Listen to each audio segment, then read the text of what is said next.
Hey guys, Josh here from Sportitude Running. It is shoe review time, and today we're going to be talking all things New Balance 1080 version 12.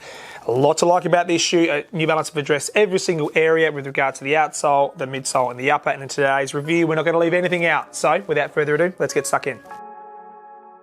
New Balance 1080 version 12. This shoe here is a high mileage shoe. It's dialed in for that neutral runner. You can run in it if you're a mild overpronator, but we would suggest considering the Vongo version 5. But we're talking 1080 here today. And this shoe here has an increased stack height. We jumped up to a 36mm heel, 28 forefoot, fresh foam X cushioning system, incredibly plush. Right from the entry point through mid stance into toe off, you really experience a very smooth transition in the 1080 franchise. Nothing has changed with version 12. However, the biggest update is the increased support in the upper. Love what they've done with the heel counter. The arch is nice and dialed in, and the hyper knit construction does everything you want a knitted fit to do in this shoe. And it is being a cushion shoe, it's going to give you plenty of satisfaction out on the road for those long days, and you can even whack it on your foot for a short tempo run to get a bit extra protection. So 1080 version 12, there's a lot to go through today, and I can't wait to dive into all those minor details. So let's start with the outsole.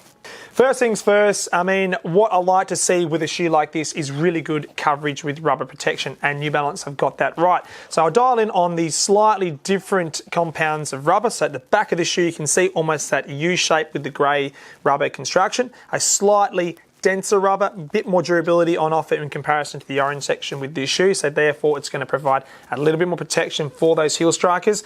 And when we talk heel strikers, generally speaking, they hit the ground with a little bit more force than we see with midfoot and forefoot runners. So therefore, you need to have a slightly more durable rubber on offer at the back for that entry on heel strike. Coming through to the mid-stance section through here, increase the width of the platform, not only in the mid-stance region or the mid part of this shoe, but also through the front half of the shoe as well. So a little bit more surface area is going to provide a little bit more stability as well, and that sort of plays into the midsole construction, which we'll touch on in a second. However, looking at that rubber through that front half, you've got 1, 2.5, I would say, flex screws on offer through the front half, which is going to provide a little extra rocker as you transition through to your toe off. This shoe traditionally has been a mild rocker through the version 10, version 11, and nothing has changed with regards to version 12. It does offer that little smooth pop out of your toe off with that execution of the rocker sole through the front half, and that's just playing in part with those flex screws being in those positions. The other thing to note is the coverage of the outsole. That lateral column through there is going to provide a little bit of extra stability for those late stage supinators. Now that is the minority of runners out there, but if you're a supinator and you're looking for a mileage shoe, you could be having a conversation around 1080 to be a successful shoe for you.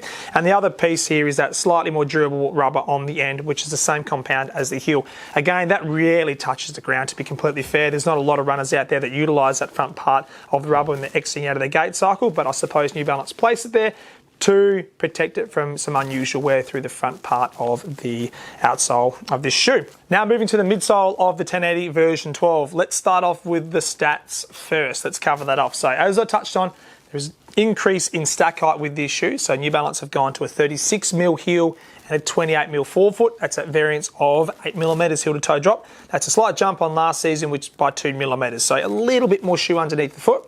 And the other thing too is it is a neutral shoe. We've touched on that. So on the medial side, we have no additional blended support system, and it is essentially the same geometry on the medial side as it is the lateral side. And New Balance have been very clever with how they have engineered their fresh foam X technology using that convex and concave setup. So a slightly more cutaway concave engineered philosophy on that lateral side is going to provide a little bit more compression on entry for heel strikers and midfoot strikers.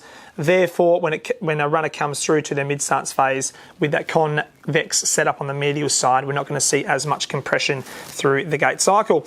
The other thing to note is it does look very similar on that lateral side to the Vongo version 5 out there, and a lot of runners can clearly make that mistake, and it's common. It happens downstairs. People do pick the Vongo up off the shelf and say, I'd like to try the 1080 on.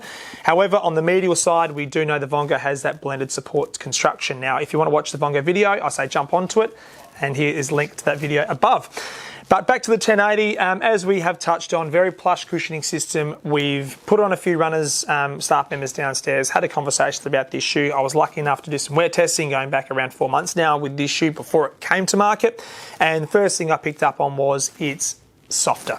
definitely softer. I thought it might have been because of the increased tack height, but we do feel the general consensus downstairs is that the geometry has slightly changed, and we feel that New Balance have made it a little bit softer. And the trade-off there is by making it softer, they've increased the stack height, so they don't want to sacrifice too much durability. If you make the shoe the same density, the same, engineer the version 12 as the same stack height as version 11 and make it softer, then there's going to be a question mark on durability. So by increasing the volume underneath the shoe itself and softening it up a little bit is going to sort of play hand in hand, a bit of a seesaw effect, and hopefully keep it as durable as version 11, if not a little bit more.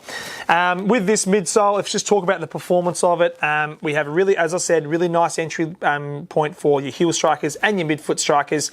And like the last few 1080s, there is that mild rocker on play through the forefoot. So landing through mid-stance transition, really good connection with the ground. However, when you come through to your toe phase, your gait cycle, this mild rocker is going to take a little bit of load off your metatarsal heads, just making those long days out on the pavement just a little bit easier by providing a really smooth exit out of your gait cycle. Moving to the upper of this shoe. Now, this is arguably where most of the change has occurred. Now, as we have touched on, outsole, more surface area, slightly more durable rubber, increase the stack height through the midsole and made it a little bit softer. But coming to the upper, there was a couple of areas that New Balance needed to address, and they addressed it really, really well. Better heel counter. Straight off the bat, the New Balance 1080 version 12 has one of the best heel counters I have seen on this franchise, and I love what they have done.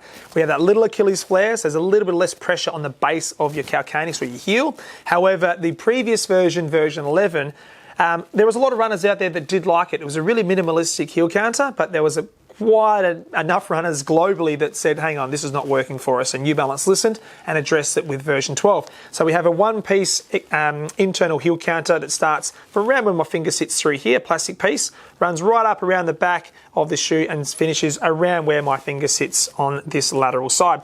So a good internal heel counter construction is going to provide a great amount of support for that runner that comes down entry point, whether heel or midfoot running, and it's going to keep that foot nice and stable. We can lock it in with that extra eyelet at the back of the shoe through here. So if you're a runner that likes to utilise the heel lock lace, go for it. Use it and you'll get a really decent lockdown with regards to this shoe.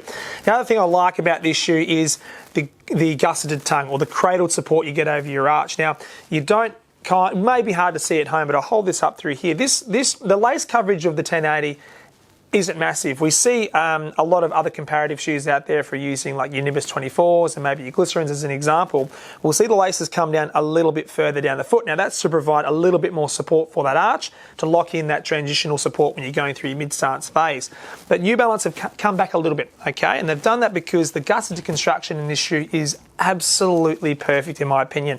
It's a great lockdown. It's not tight. You get a really good secure fit, but because they've got that gusseted construction right, you can ever so slightly reduce the amount of lace coverage that you require to get the right amount of support with a high mileage neutral shoe. And then what that does is that just frees up the toe box a little bit. So the hyper knit construction is a good, strong, durable material. However, you get really good breathability as well. So that's always been that hard balance with a lot of brands out there. They use knitted constructions because they're nice, they feel great, and they're really pliable with regards to the conformed fit you can get through that toe box. However, they can feel a bit heavy and they can be a little bit hot on the foot with breathability, but I must say that New Balance have got it right. This is perfect amount of durability and you get great ventilation through that foot, especially the toe box and up through your arch as well. But one piece that we do need to address is the fit and feel of the toe box. So last season, look, I'll probably use it as a comparison for myself. Now I was fluctuating between a D or a 2E in version 11. I could have gone either way and I would have been pretty happy regardless. So if you're a runner that was floating between a D and a 2E, or a B and a D with ladies, for example, I would suggest in version 12 entertaining the narrow width. Now in the perfect world, you'd go and you'd try them on just to get it perfect at your store. However, if you want to have a conversation with us, I'll put a link in our live fits down below. We do video calls with people all around Australia to help you find the right fit if you're not lucky enough to jump in a car and go to a store that's close enough or convenient enough to get to. So yeah, jump in our live fits and we'd love to help you out. It's about a 10 to 15 minute conversation and we'll see if we can do everything we can over a video call. Sidetracked, but coming back to it, yes, you do need to try it on, perfect world. However, a slightly narrower option would be the way to go through here. It is a pretty generous toe box, Because the laces finish a bit further up, the hyperknit construction we found to be a little bit deeper. Now that's going to be great for a lot of runners out there, but I do think that some people will probably opt for the narrower width in that toe box. Now while we're talking about widths, let's address that straight away. Men's, we've got 3 widths here in Australia. We have a D, which is standard, 2E and a 4E options, and in ladies we've only got the 2 widths, which is still decent, so a B, which is their standard width, and a D offering. And there is whispers around the place that New Balance might be throwing a 4th width into men's and a 3rd width in for ladies. Now we'll confirm that at a later date, of course. Now again, I love it when brands make widths, they care. It's simple as that. When they put the time, effort, money and resources into engineering a shoe and then only making it available in 1 width, for me that just restricts the opportunity for other markets. Now again, I really like it when brands manufacture their premium shoes and make it available for you, the runners out there. So if you have to be narrow or wider, you'll find the right dialed in fit for you, and the 1080 version 12 is no different. Okay guys, in summary, 1080 version 12, let's address one topic of discussion. It's going to be brought up in stores all around the world. It has gone up in weight. It's okay though, don't hit the panic button at home. We have around 292 grams for a men's size 9.5 in comparison to last year. We're in that 265 grams for a men's size 1.5, so a little bit of a jump. However, we can't have it all. Okay, we've asked New Balance as a running community to make this shoe a little bit more durable and to provide a little bit more support up top in the upper. And to do that, we expect a little bump in weight. So, and that's okay because it is south of 300 grams. When we see mileage shoes and they're south of 300 grams, in my opinion, I think that's a tick still. Now, that's obviously going to upset some of you out there, but the majority of you are going to be happy with the overall performance and trade off that little bit of extra weight. This shoe in comparison out there, I mean, if you're a Nimbus 24 wearer, or if you've used Clifton's from Hoka, or you might have thrown out a Triumph or Saucony Triumph previously, and you're looking for another comparative option, 1080 version 12 should come into your conversation as well. It is a mileage shoe. It's designed for the runners that are looking for that extra cushioning out there on the pavement. Great shoe for those people who potentially want a shoe to do it all, and you might only be running once or twice, maybe 3 times a week. This shoe is going to be absolutely fine. Anything over 3 times, we should be having that conversation about shoe rotation, which again we'll address at another date. Now guys, if you've got any questions on the 1080 version 12, drop it in the comment section below. Any questions, theories or queries about this shoe or the other shoes that we've talked about in any of my reviews, I'd love to hear your comments from all around the world, so let us know how you're going. And until next time guys, stay safe, be kind to one another, happy running, and we'll see you out on the road. Take care.